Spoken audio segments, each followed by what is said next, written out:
turistik viza bilan keladi, keyin ishsiz qolib ketadi, keyin qiyin ahvolga tushib qoladi. Ko'p savollarni balki elchilar hali gaplashmagandir. Muammo bor, xabarimiz bor va biz Yevropa taraf bilan ishlayapmiz. Biz o'zimiz ham mahsulotlarimizni aytilgan vaqtda, aytilgan muddatda va aytilgan standartlar bo'yicha ham yetkazib olib olmasligimiz xavfi juda katta. Buni amalga oshirish uchun biz nima qilishimiz kerak? Davlat sifatida.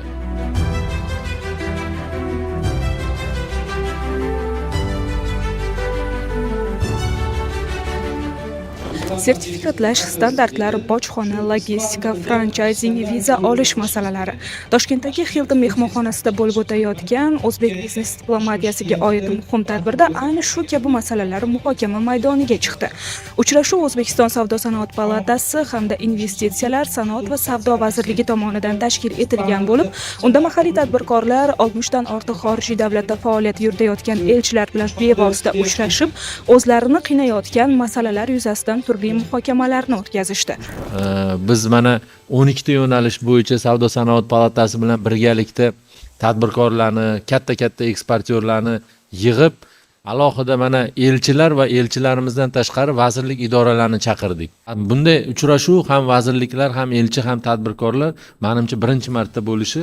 Xo'sh, bu format O'zbekiston eksport va investitsiya salohiyatini rivojlantirishda qay darajada muhim? Kun o'z mavzuning tahliliy jihatlariga to'xtaldi. An'anaviy diplomatiyada elchilar davlatlar o'rtasidagi siyosiy aloqalar ramzi sifatida ko'riladi. Ammo so'nggi yillarda global iqtisodiyotda ularning roli o'zgaryapti. Bugun elchi bu faqat siyosiy emas, balki iqtisodiy manfaatlarni ilgari suradigan, biznes aloqalarini ochish va sarmoya uchun ko'prik vazifasini bajaradigan shaxs. Bir so'z bilan aytganda, o'z mamlakatining bosh marketologi. Tadbirkorning elchi bilan to'g'ridan-to'g'ri muloqoti O'zbekiston iqtisodiy diplomatiyasi uchun eksport geografiyasini kengaytirishda yordam beradi. O'zbekiston eksporti hali ham asosan an'anaviy bozorlarga bog'liq. Elchilar bilan uchrashuvlar yangi bozorlar, xususan Yevropa, Janubi-Sharqiy Osiyo va Afrikaga chiqishda axborot hamda byurokratik to'siqlarni kamaytiradi. Bu tayyor mahsulot eksportini oshirishga xizmat qiladi.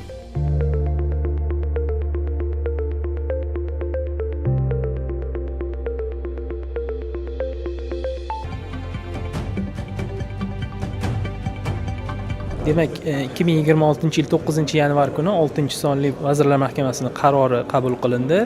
Umra plus ziyorat turizmi bo'yicha bizda hozir talab qo'yilyaptiki, Umra plus, ya'ni boshqa davlatlardan, o'sha Indoneziya, Malayziyadan bu qarorda aytilishi bo'yicha 100 ming nafarga yetkazish ziyoratchilarni, ya'ni o'sha mamlakatlardan umraga ketadigan ziyoratchilar O'zbekistonda 2-3 kunlik muddatga to'xtab davom etishlari, ya'ni o'sha 2-3 kunni O'zbekistonda o'tkazishlari bo'yicha qaror qabul qilingan. Endi buni ta'minlash uchun bizda imkoniyatlar yaratishimiz kerak, ya'ni avia qatnovlarni tashkil qilishimiz kerak. Bu hozirgi kunda Indoneziyadan umuman reyslarimiz yo'q. Ya'ni demak Jakartadan o'sha Samarqandga, Jakartadan Toshkentga va Toshkent Samarqand orqali Jidda shaharlariga reyslarni tashkil qilish kerak bo'ladi. Indoneziyadagi elchilarimizga shunaqangi iltimosnoma kiritdikki, biz u yerda ya'ni keng targ'ib qilishimiz kerak bo'ladi. Bu bo'lib o'tadigan tadbirimizni va O'zbekistonni keng targ'ib qilish kerak bo'ladi. Reklama qilishimiz kerak bo'ladi. U yerni ommaviy axborot vositalarida, ya'ni xususan mana seshanba kuni bo'lib o'tadi. Malayziyaning 11 ta telekanalida shaxsan borib o'sha joyda efirga chiqadigan bo'ldik. Nasib bo'lsa, mana kelayotgan seshanbada elchi janoblariga ham hozir taklifimizni kiritdik. Qo'llab-quvvatlashlarini va'da berdilar. Uchrashuv umumiy hisobda 4 soatdan ortiq davom etdi. Tadbirkorlar o'z loyihalari, import rejalari va investitsiyaga oid masalalar bo'yicha savollarini bevosita elchilarga taqdim etishdi. Mavjud masalalar muhokama qilindi.